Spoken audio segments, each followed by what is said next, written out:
Okay. Alright guys and girls, welcome back to another video on my YouTube channel. It is actually 8:22 in the morning right now.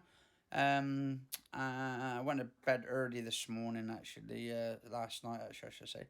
It's the 3rd of December already, 2020 at the time of this video. Now, I'm just reading up about this new vaccine and stuff and all that. And how it's sort of going. I don't know if they've been doing any test trials, because I think this is going to be the first test trials in the UK. Now, if that means that obviously, I mean, they're scientists anyway, so they're supposed to sort of work out what's. But if they haven't done any sort of guinea pig tests and stuff on humans, and they're like sort of not working, I don't know. It's kind of one of these sort of things. Anyway, apparently it says this new says no corner at the top of the title. It says no corners cut in fast approval of the Pfizer vaccine. Regulators say so. They haven't cut any corners, they say, but Dr. June Rain, head of regulators, MHRA, said experts had worked round the clock to make sure the vaccine was safe. But even, to be honest, if I was the people that had more control over the vaccine, I wouldn't let that vaccine be out until there was a lot more testing done, at least a year or 2 years. And obviously you guys and girls could say, yeah, well, we haven't got a year or two to spend to protect everybody from this virus. But if you think about it, if people stayed in and stopped being idiots, or maybe go out and wear actual masks instead of going off into these protests in the first place, this shit wouldn't happen in the first place. Alright, it says here, the head of the regulator that approved the Pfizer and BioNTech vaccine said that no corners had been cut in assessing its safety. The UK has become the first country in the world to approve the vaccine, but why? Why have they actually sort of approved it this quickly? And if it's that effective, how come then, right, if they've done it within that time limit, how come then we've still got people with cancer and stuff and all that? How come there's no vaccines that quick that we could cure people instantaneously within a few months with the cancer and stuff? How come we're letting people die or on the National Health Service, the ones who've paid their taxes in the first place? I mean, they could have done it this fast themselves in the first place for people with cancer. The UK has become the first country in the world to approve the vaccine, which will be made available from next week. I mean, that is very, very quick. Very too quick. And a lot of people are concerned by it. There's a lot of people have concerns about this vaccine, whether it's safe, whether it's not, how much time's been put into this due to the fact that the testing trials and stuff. I mean, 3 months, 4 months is still not long enough. But Dr. June Rain, head of the Medicines and Healthcare Products Regulator Agency, MHRA, said that while a rolling regulator process had been conducted as the vaccine was developed, standards had always been maintained. I mean, have they been doing a lot of trials on other people with this exact Pfizer, whatever you want to call it?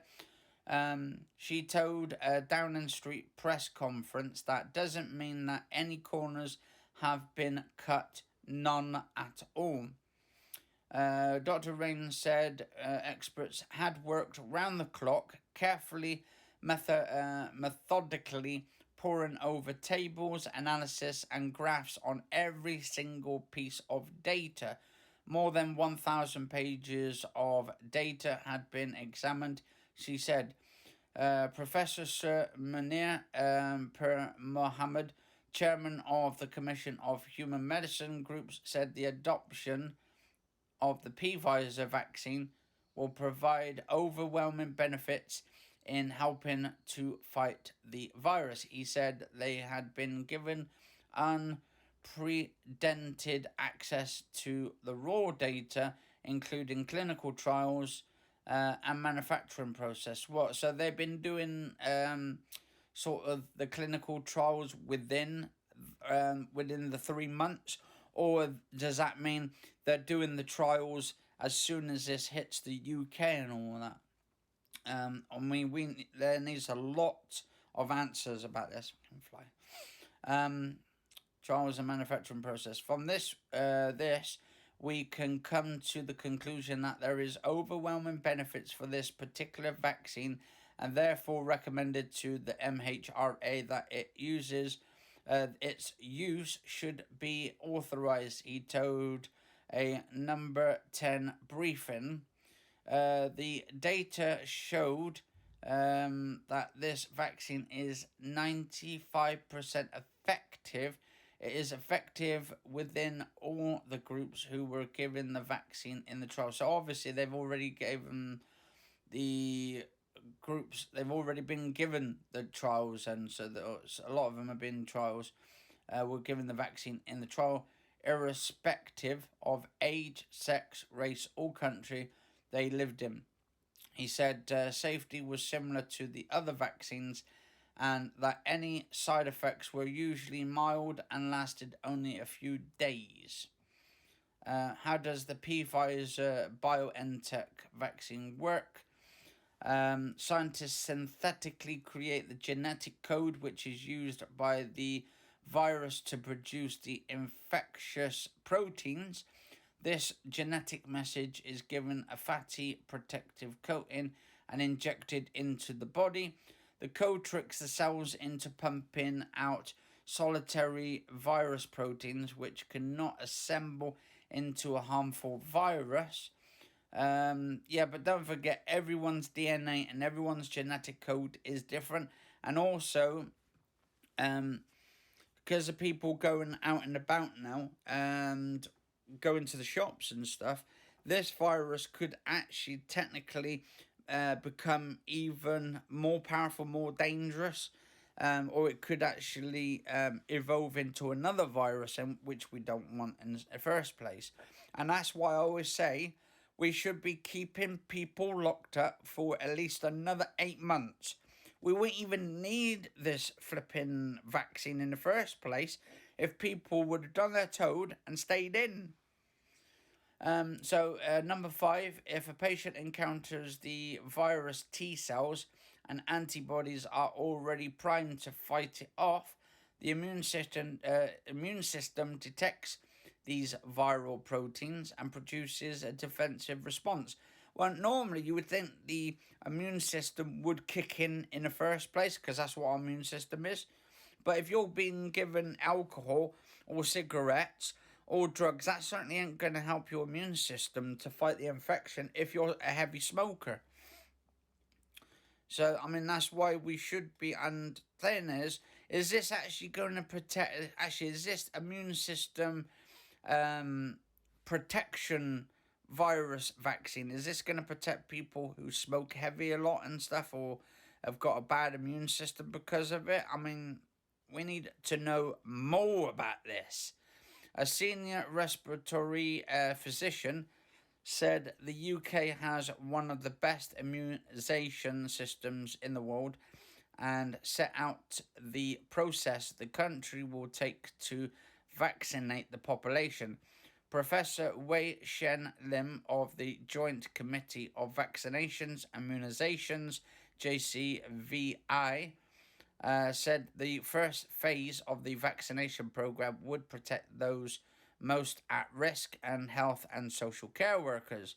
Well, obviously, we need the first ones that should get this is the people in the care homes.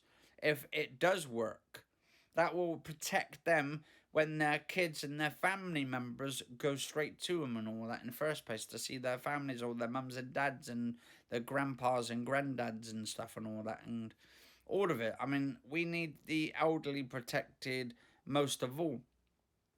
He told number 10 briefing that from then on, the program would see a banding system whereby those in the oldest age groups are vaccinated first. Well, they should be vaccinated first in the first place. Um, the residents in the care homes for older adults and care home workers are the highest priority. Following that are those 80 years of age and above, alongside front lines and health and social care workers. Well, the thing is, right, if you think about it, we should be only protecting the vulnerable people and the elderly. They should be the ones to get this vaccine in the bloody first place.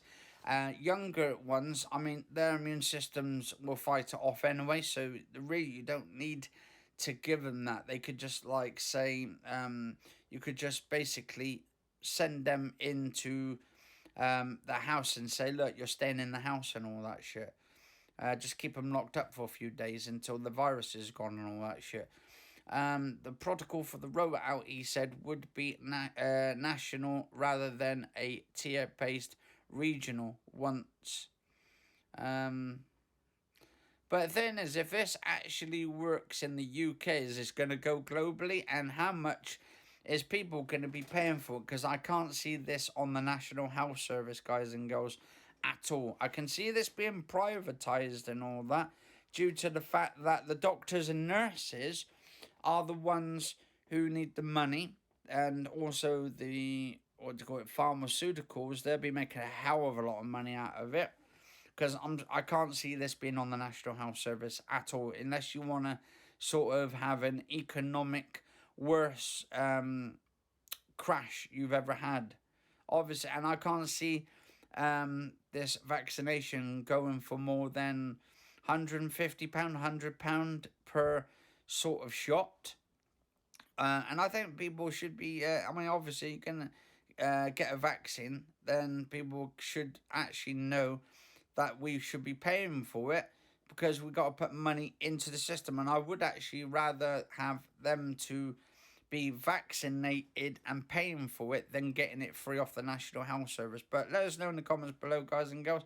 Even if you're sort of an elderly person or sort of vulnerable, people should be paying for it nonetheless, due to the fact, well, we're not going to keep giving it all away, all these things, for anybody.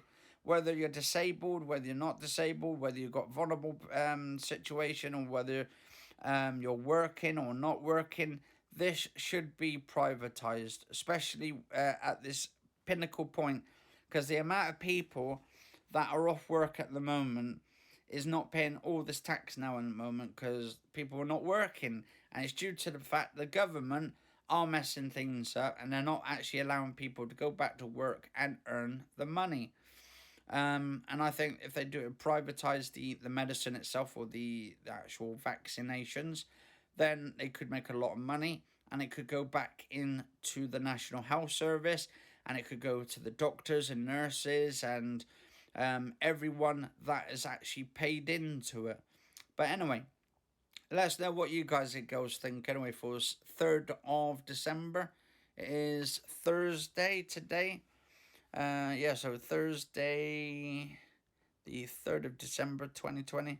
Cheers for watching. Stay safe, guys and girls, and I'll see you on the next episode.